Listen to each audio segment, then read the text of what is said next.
हरियाणा का जो भी व्यक्ति मिलेगा वो कहता है कि भाई हमारे मुख्यमंत्री जी तो विनम्रता के संबंध में, नम्रता के संबंध में हमारे हरियाणा का गौरव बढ़ा देते हैं। उनका व्यक्तित्व बहुत सहज है, वो बहुत सहज रूप से उपलब्ध है।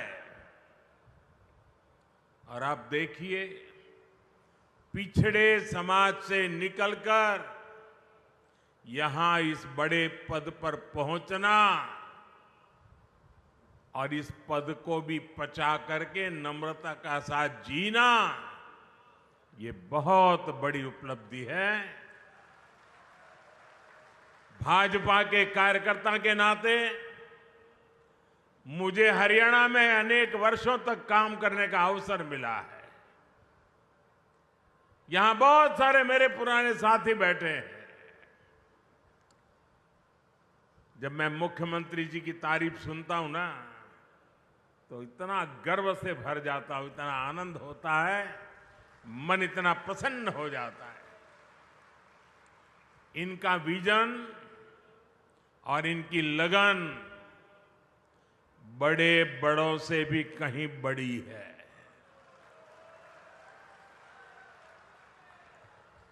मैं आज हरियाणा के लोगों के पास आया हूं। आपके इस बेटे को आप आशीर्वाद दीजिए। भाजपा को आशीर्वाद दीजिए। मेरे साथ बोलिए, फिर एक बार, फिर एक बार।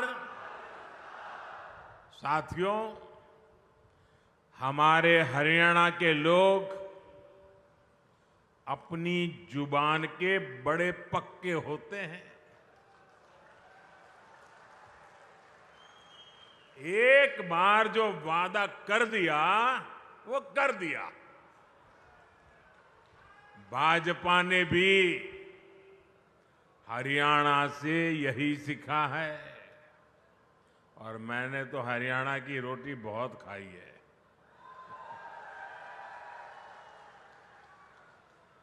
भाजपा जो कहती है वो जरूर करके दिखाती है। अभी कुछ महीने पहले लोकसभा चुनाव के दौरान मैं आपसे आशीर्वाद मांगने आया था। मैंने कहा था कि भाजपा सरकार के 100 दिन बड़े फैसलों के होंगे। गरीब, किसान, महिलाओं और युवाओं को मजबूत बनाने वाले होंगे। अभी 100 दिन पूरे भी नहीं हुए हैं, लेकिन हमारी सरकार ने करीब 15 लाख करोड़ रुपए के नए काम शुरू करवा दिए हैं। भाजपा सरकार ने गरीबों के लिए 3 करोड़ पक्के घरों को भी मंजूर किया है। ये सिर्फ पक्के घर ही है ऐसा नहीं है, ये गरीब का पक्का एड्रेस होगा। ये गरीब के सपनों का घोंसला होगा। ये उनके सपनों का लॉन्चिंग पैड होगा। साथियों, लोकसभा चुनावों के दौरान मैंने ये भी कहा था कि हम देश में 3 करोड़ लखपति दीदी बनाने के लिए काम कर रहे हैं। बीते सालों में 1 करोड़ लखपति दीदी बन चुकी है, और इन 100 दिनों में, 100 दिनों के भीतर देश में 11 लाख से ज्यादा नई लखपति दीदियां बन चुकी है और इनमें से सैकड़ों लखपति दीदियां ये मेरे हरियाणा में भी है। साथियों, 2 दिन पहले ही एक बहुत बड़ा फैसला हमने लिया है, जिसका लाभ हरियाणा के लाखों परिवारों को होगा। भाजपा सरकार ने तय किया है कि अब 70 वर्ष की उम्र से ऊपर के सभी बुजुर्गों को 5 लाख रुपए का मुफ्त इलाज मिलेगा। हर परिवार के बुजुर्ग, चाहे वो कितना ही धनी क्यों ना हो, मध्यम वर्ग का हो, उच्च मध्यम वर्ग का हो, गरीब हो, कोई भी 70 से ऊपर हरियाणा में जो भी होगा उसको 5 लाख रुपए तक बीमारी का खर्चा आपका सेवक जिम्मा लेता है।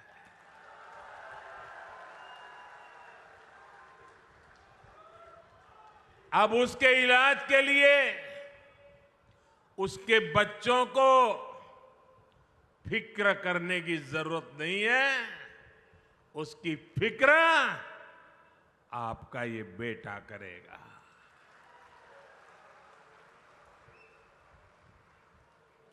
देश के बुजुर्गों को दी गई गारंटी मोदी ने पूरी कर दी है।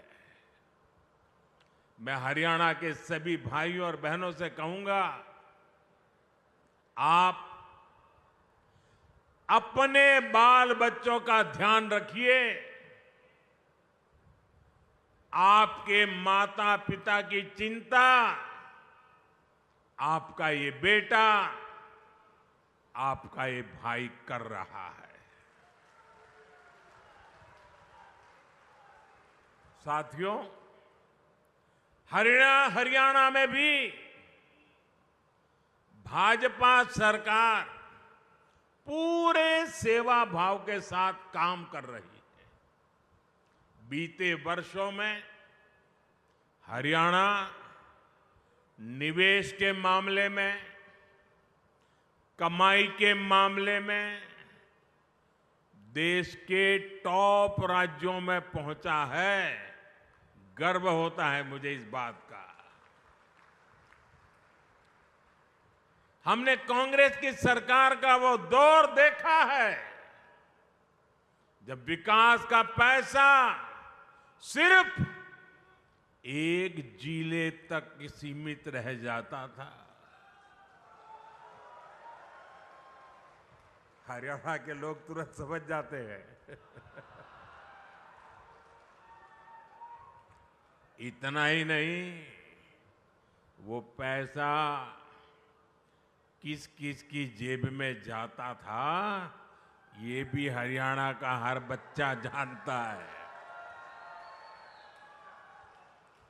भाजपा ने पूरे हरियाणा को विकास की धारा से जोड़ा है। भाजपा सरकार आने से पहले हरियाणा के आधे घरों में नल कनेक्शन नहीं था। आज हरियाणा में करीब करीब 100% नल कनेक्शन वाला ये राज्य बन रहा है। साथियों, भाजपा की सरकार देश में गरीब और मध्यम वर्ग के लिए बिजली का बिल जीरो करने में जुटी है।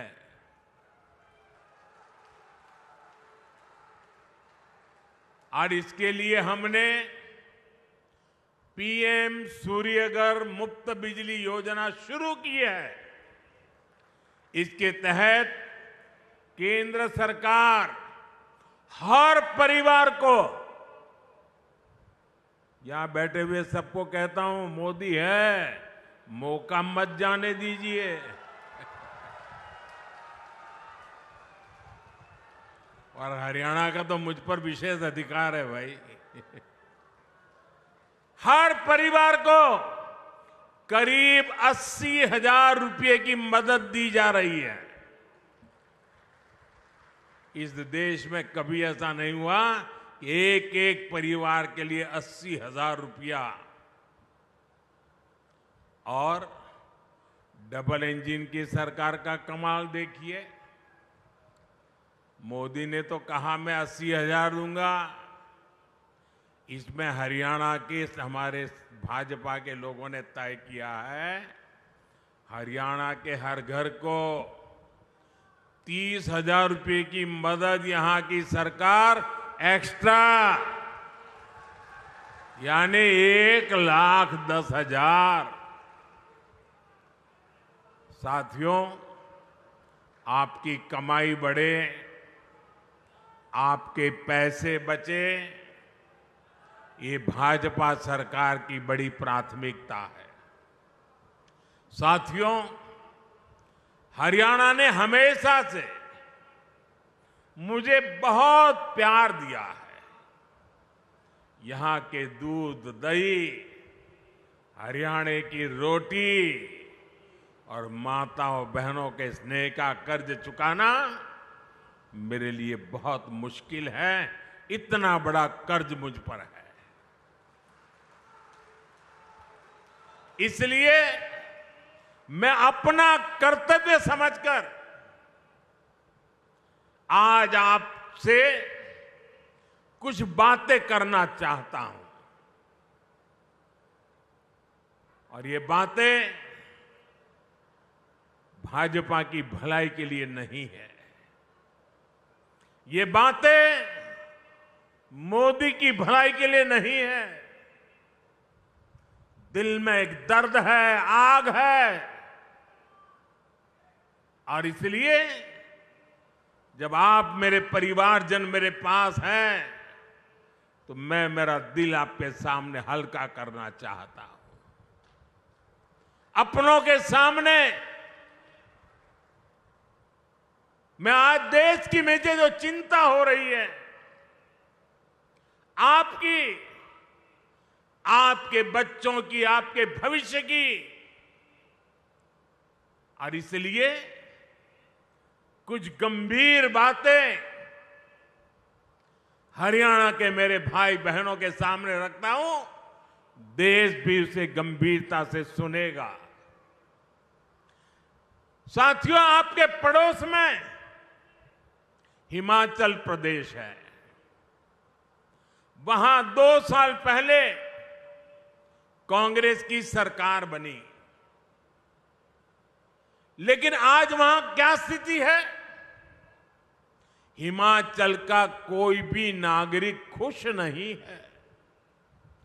कांग्रेस ने वहां हर वर्ग को झूठ की गुट्टी पिलाई थी, लेकिन जो भी वायदे किए उनमें से कोई पूरे नहीं किए।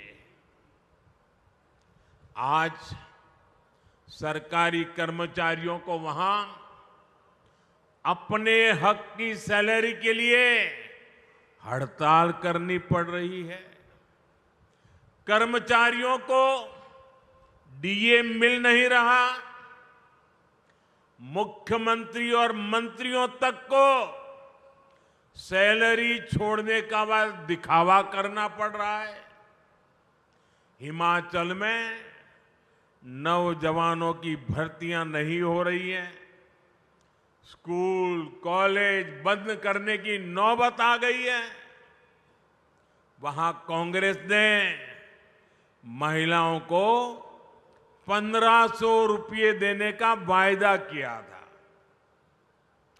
हजारों महिलाएं आज भी इस पैसे का इंतजार कर रही है। हिमाचल में बिजली, पानी, पेट्रोल, डीजल, दूध, सब कुछ कांग्रेस ने महंगा कर दिया है। और लोकसभा में भी आपको नहीं देखा है, उन्होंने कहा था 1 जुलाई को खटाखट 8,000 रुपया आपके खाते में आएंगे। लोग 1 जुलाई को कतार लगा के कांग्रेस के कार्यालयों पर खड़े हो गए थे। पूरे देश में झूठे वादे करना, देश की जनता से धोखा करना।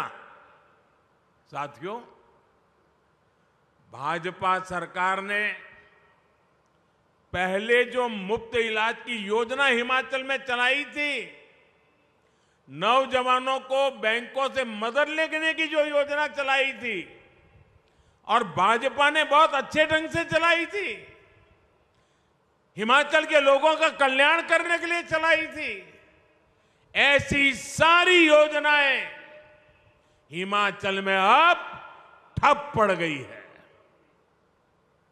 हिमाचल की आर्थिक हालत कांग्रेस ने इतनी खराब कर दी है कि हालात संभाले नहीं संभल रहे हैं। साथियों, जनता की परेशानी से, जनता की समस्याओं से कांग्रेस को कभी कोई फर्क नहीं पड़ता। कांग्रेस से बड़ी बेईमान और धोखेबाज पार्टी देश में और कोई नहीं है।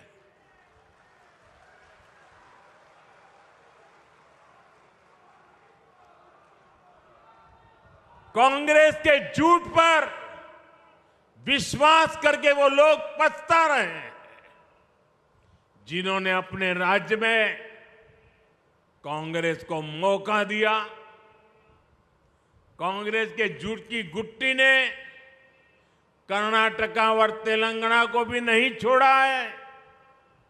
कर्नाटका में तो हाहाकार मचा हुआ है, वहां महंगाई और भ्रष्टाचार चरम पर है, विकास कार्य ठप है।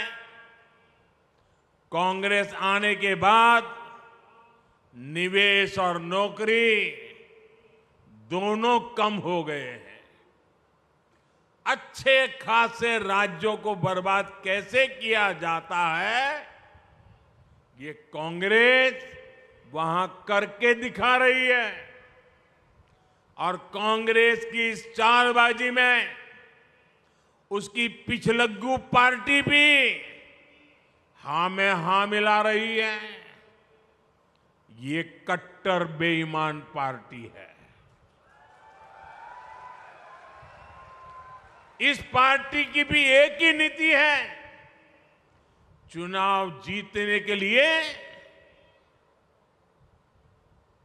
जनता का खजाना खाली करो।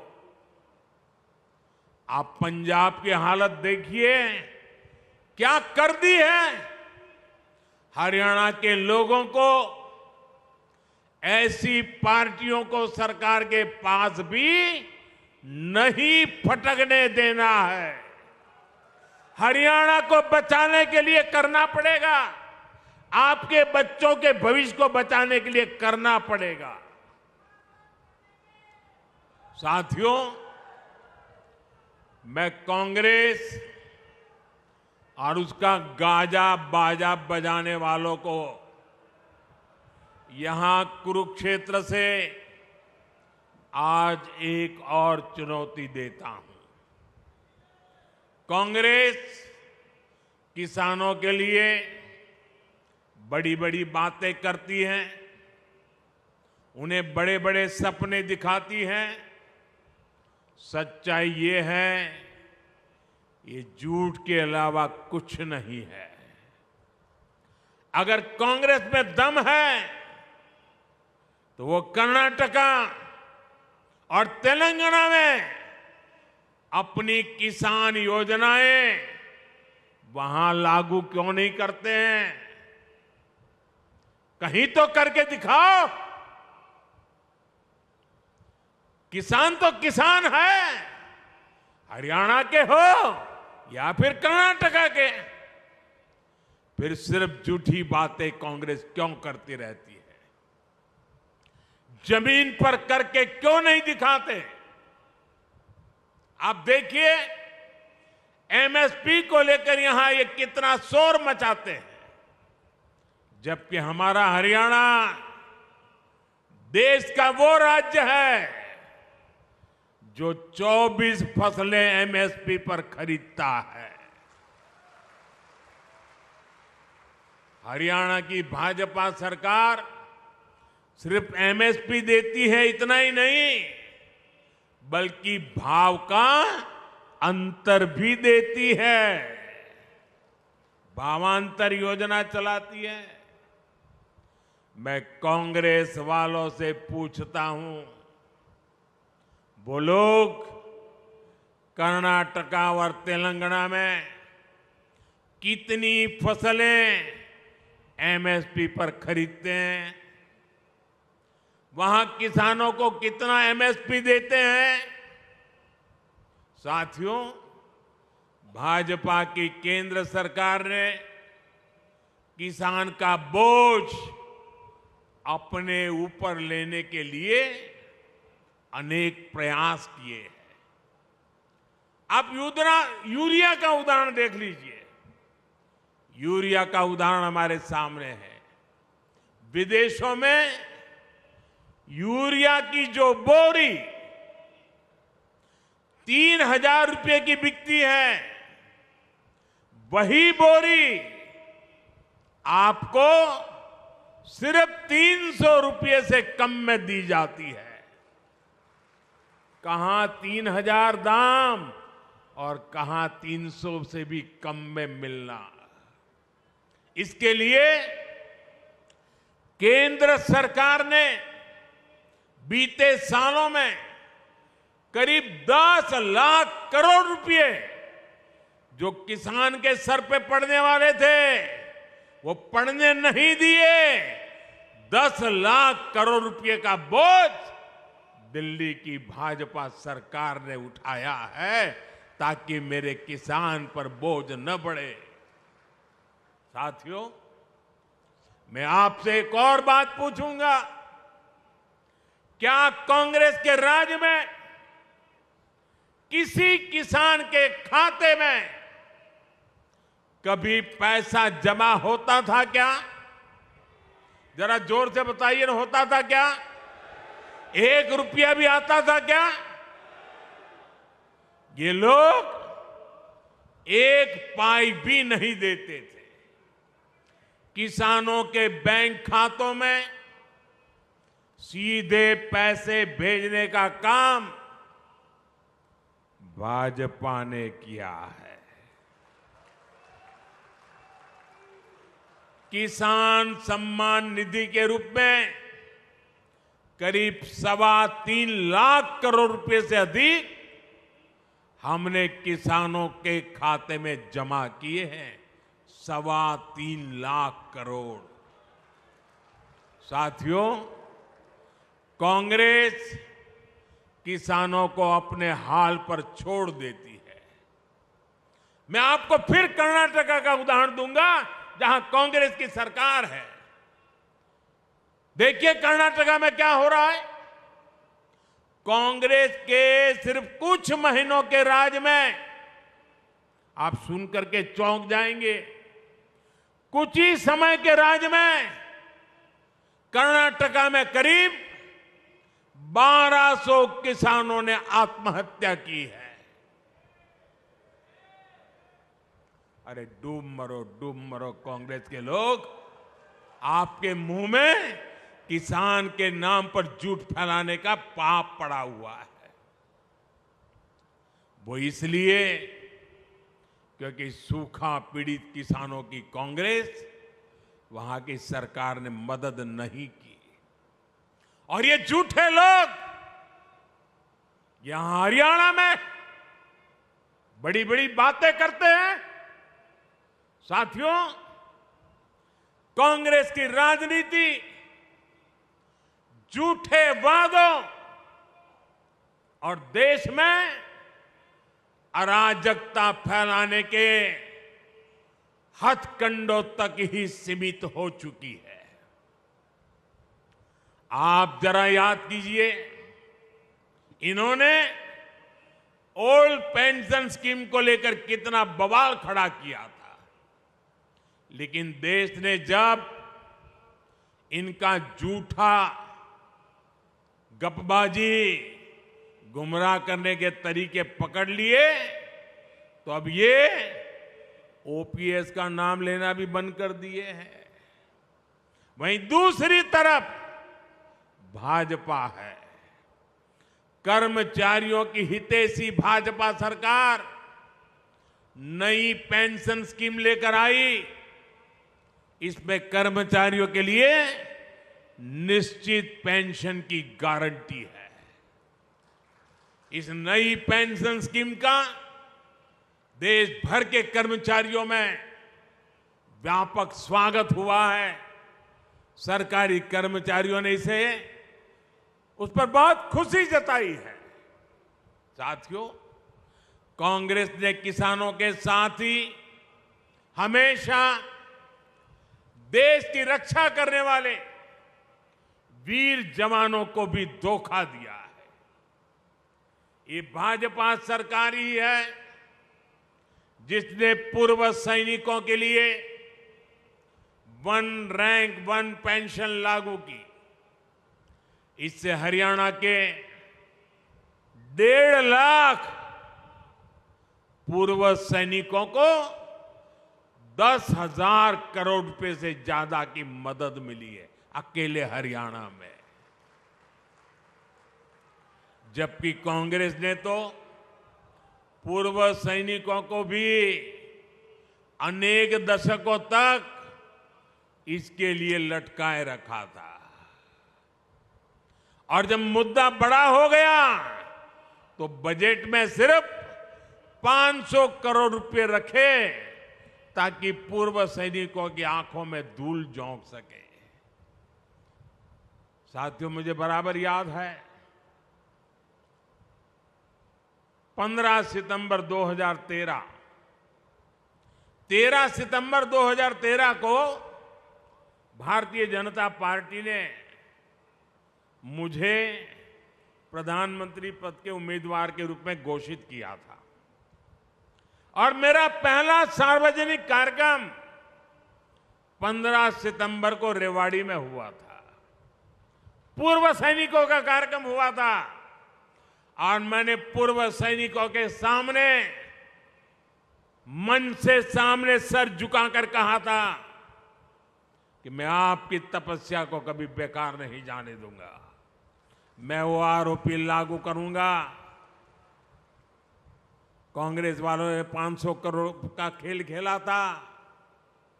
साथियों, सरकार में आने के बाद हमने वो आरोपी लागू किया।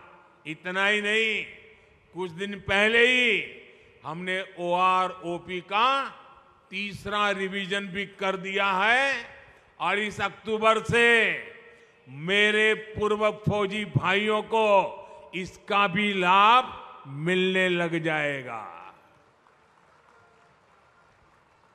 साथियों, मैं यहां आने से पहले जम्मू कश्मीर में था। वहां भी चुनाव हो रहे हैं।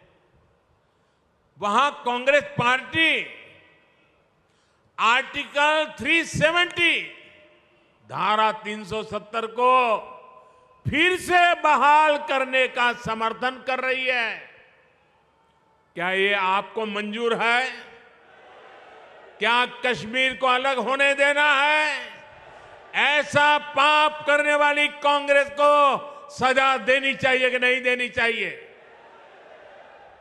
यानी कुछ साल पहले तक वहां हरियाणा के हमारे वीर सैनिकों पर जो पत्थर चलते थे,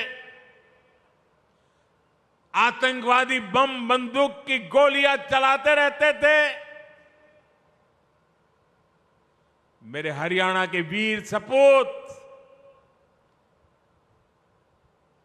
हर सप्ताह कहीं न कहीं से तिरंगे में लपेटकर उनका शरीर घर लौटता था, वो शहीद हो जाता था।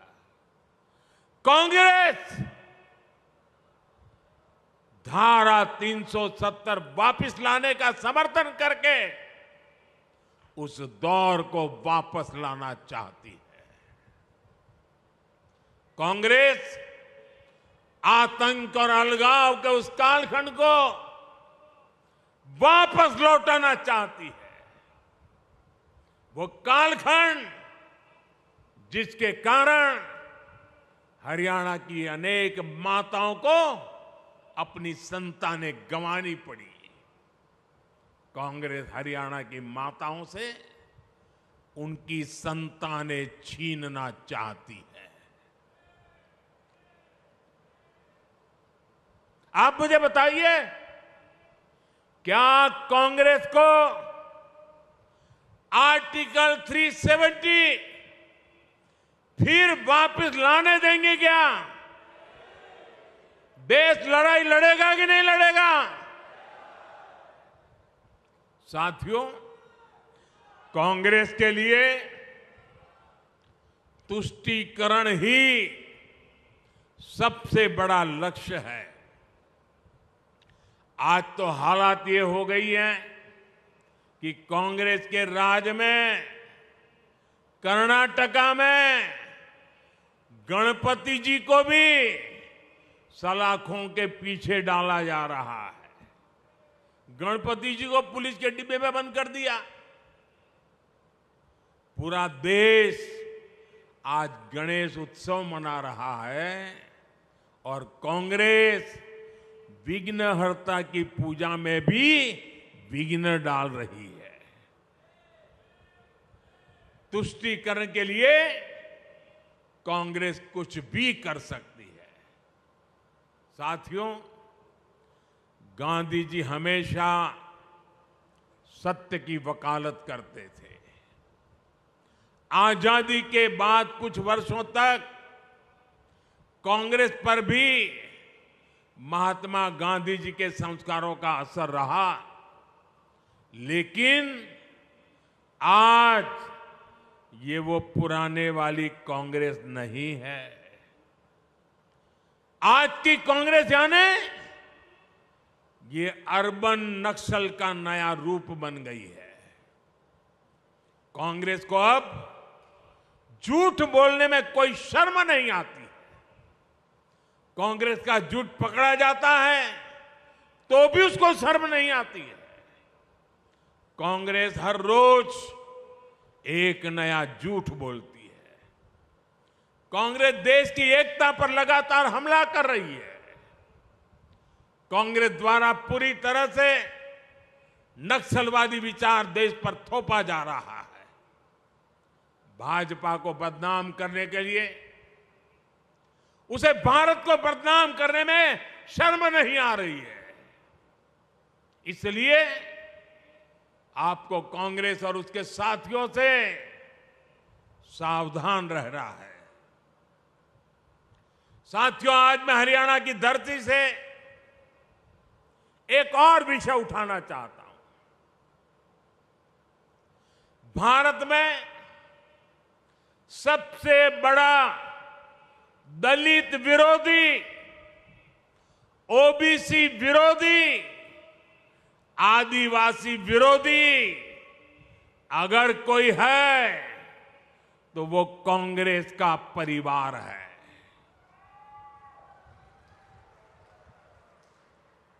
अभी इन लोगों ने कहा है कि सरकार में आए तो दलितों पिछड़ों का आरक्षण खत्म कर देंगे। यही इस परिवार की सच्चाई है।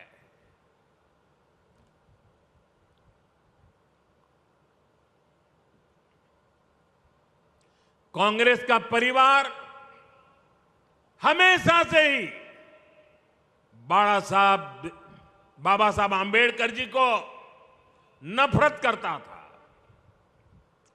आरक्षण का घोर विरोध करता रहा है। इस परिवार ने हमेशा दलितों, ओबीसी आदिवासियों को अपमानित किया है। आप याद रखिए, नेहरू जी जब पीएम थे तो उन्होंने आरक्षण का विरोध किया था, राज्यों के मुख्यमंत्रियों को चिट्ठी लिखी थी, सबूत मौजूद है। और इतना ही नहीं, नेहरू जी ने यह भी कहा था कि आरक्षण वाले नौकरी पा जाएंगे तो सरकारी सेवा की क्वालिटी खराब हो जाएगी। ये नेहरू जी के शब्द है। नेहरू जी ने ओबीसी आरक्षण के लिए काका साहब कालेलकर का जो कमीशन गठित हुआ था, उसकी रिपोर्ट आई थी। ओबीसी समाज का भाग्य बदलने वाली रिपोर्ट थी, लेकिन पंडित नेहरू ने उसको भी ठंडे बस्ते में डाल दिया। नेहरू जी के बाद जब इंदिरा जी आई तो उन्होंने भी ओबीसी आरक्षण पर रोक लगा कर रखी। जब देश ने उनको सजा दी, जनता पार्टी की सरकार बनी मोरारजी भाई के नेतृत्व में, तब मंडल आयोग बना। लेकिन फिर कांग्रेस आ गई और मंडल कमीशन की रिपोर्ट ठंडे बस्ते में डाल दी गई। इसके बाद राजीव जी ने भी अपनी सरकार में ओबीसी को आरक्षण नहीं मिलने दिया। जब केंद्र में भाजपा के समर्थन से अटल जी की सरकार बनी, तब मंडल आयोग की रिपोर्ट लागू हुई। वीपी सिंह की सरकार बनी, अटल जी के जनसंघ ने, भाजपा ने समर्थन किया था उस समय, और तब जाकर के ओबीसी समाज को आरक्षण मिला जब भाजपा का समर्थन था। और आप ये भी याद रखिए, राजीव गांधी ने नेता विपक्ष के रूप में भी, ऑपोजिशन लीडर के नाते पार्लियामेंट में उनका भाषण है, उन्होंने आरक्षण का पुरजोश विरोध किया था। उन्होंने एक इंटरव्यू में, ये शब्द उनके हैं, मैं बताता हूं, उन्होंने एक इंटरव्यू में कहा था, उन्होंने यहां तक कह दिया था, आरक्षण पाने वालों को बुद्धू तक कह दिया था। ये राजीव जी ने। एससी, एसटी, ओबीसी समाज का इससे बड़ा अपमान क्या हो सकता है। अब कांग्रेस का शाही परिवार फिर आरक्षण खत्म करने पर अड़ रहा है। लेकिन मेरी बात कांग्रेस कान खोल करके सुन ले, जब तक मोदी है,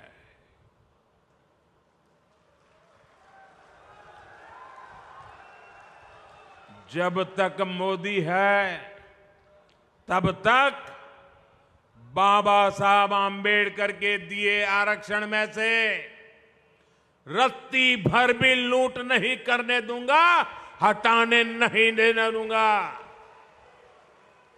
एससी, एसटी, ओबीसी का आरक्षण रहेगा, ये मोदी की भी गारंटी हो और भविष्य में उसके लिए लड़ाई लड़ने की भी गारंटी है।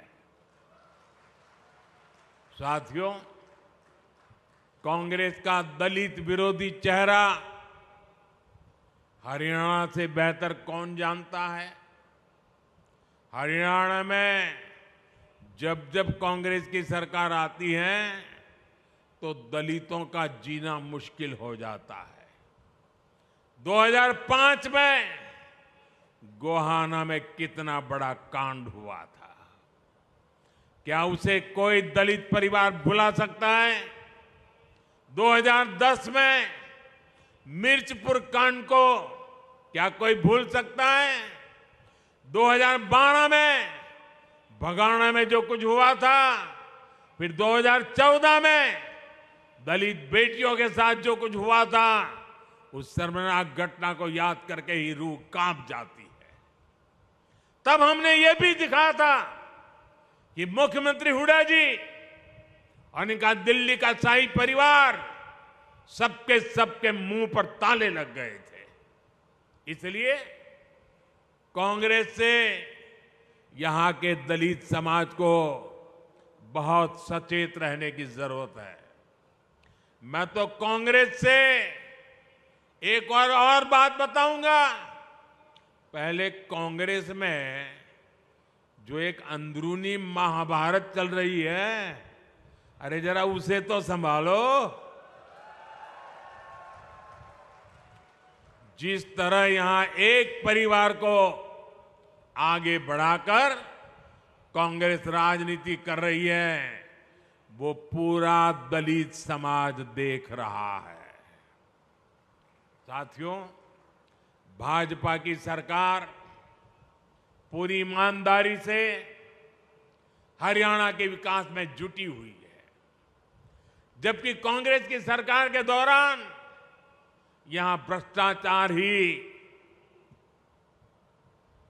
संस्कार बन गए थे। इसका बहुत बड़ा नुकसान हरियाणा के नौजवानों को हुआ।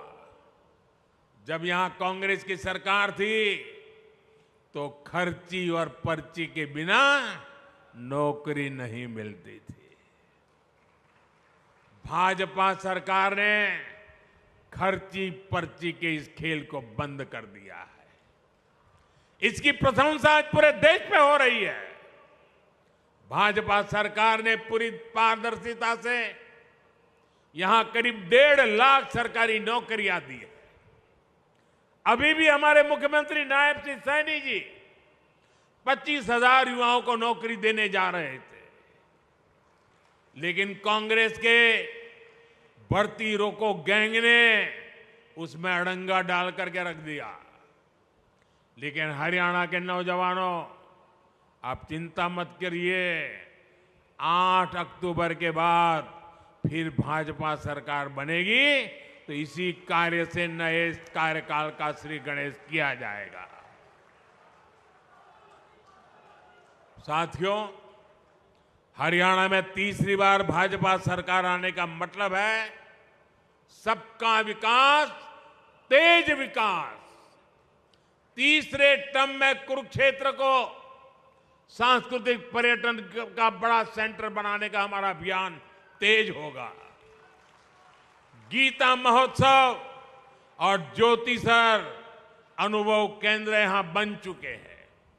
संत रविदास जी के भव्य स्मारक पर भी काम शुरू हो चुका है। विकास कैसे हर काम तेजी से हो, इसके लिए तीसरी बार यहां पूर्ण बहुमत की भाजपा सरकार बनानी है। 5 अक्टूबर को कमल निशान पर उंगली दबानी है। आप सभी के आशीर्वाद फिर एक बार भाजपा सरकार बनाएंगे।